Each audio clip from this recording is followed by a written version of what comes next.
सर्दियों की वो ठंडी सुबह, जब सूरज धुंध में छिपा था और लोग अलाव के पास हाथ सेंक रहे थे, उसी छोटे से गांव में रहता था रवि, एक गरीब लेकिन मेहनती लड़का।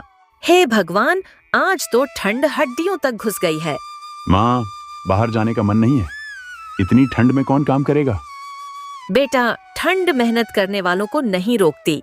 पेट की आग हर ठंड को पिघला देती है। माँ की बात रवि के दिल में उतर गई।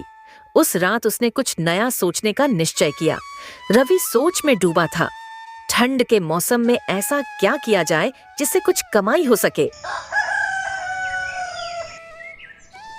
ठंड में लोग क्या पसंद करते हैं?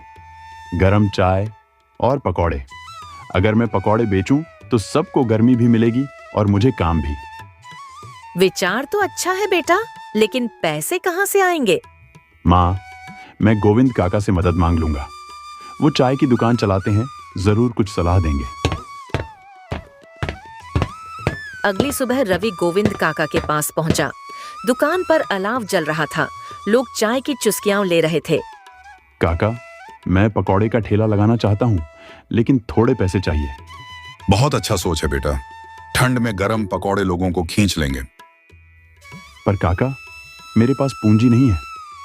चिंता मत कर, मैं थोड़ा सामान दे देता हूँ, लेकिन याद रखना, मुस्कुराहट और ईमानदारी से बड़ा कोई मसाला नहीं होता। गोविंद काका ने रवि को थोड़ा बेसन, तेल और पुराना ठेला दे दिया। रवि के चेहरे पर उम्मीद की चमक लौट आई।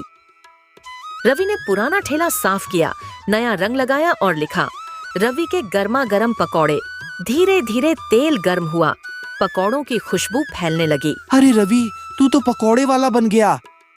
हाँ भाई, मजाक उड़ाने से पेट नहीं भरता, मेहनत करने से भरता है। चल एक प्लेट दे, छकते हैं। राजू ने पहला पकौड़ा खाया और फिर उसकी आंखें चमक उठी। वाह भाई, लाजवाब, तू तो शेफ बन गया। अच्छा लगा तो लोगों को भी बता दें यार।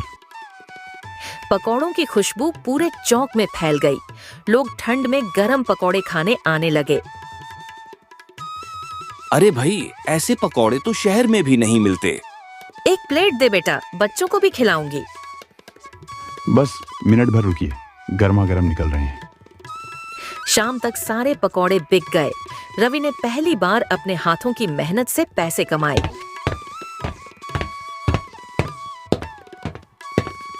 माँ, आज तो सारे पकौड़े बिक गए। पूरे 300 रुपये की बिक्री हुई। बेटा देखना, मेहनत की आंच से किस्मत भी पिघलती है।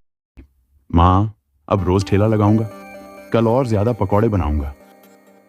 रवि के चेहरे की मुस्कान ने माँ का दिल गर्म कर दिया।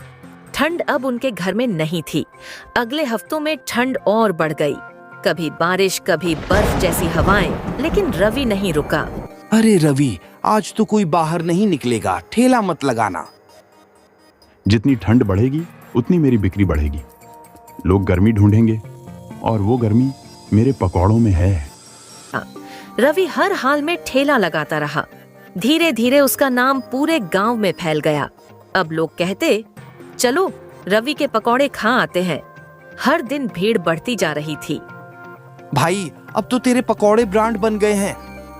बेटा, अब तू दुकान खोल ले, ठेला छोड़ दे। हाँ काका, अब वक्त आ गया है अपनी दुकान खोलने का। रवि पकौड़ा सेंटर।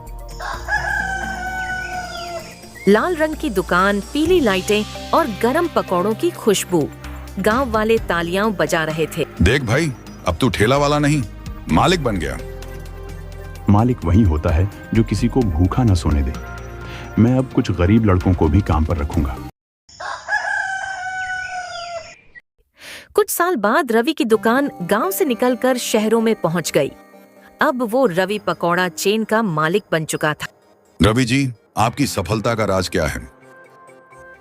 ठंड, माँ की सीख और गोविंद काका का विश्वास। मेहनत से बड़ी कोई गर्मी नहीं होती। हाँ, रवि अब अमीर था, पर दिल से वही पुराना गांव का लड़का था। वो बच्चों को पकौड़े बांटते हुए कहता है, ठंड चाहे कितनी भी हो, मेहनत की आंच अगर सच्ची हो तो जिंदगी गर्म रहती है। ठंड में पकौड़े बेचकर रवि ने सिर्फ पैसे नहीं कमाए, उसने अपनी मेहनत से हालात पिघला दिए और दूसरों के दिल गर्म कर दिए।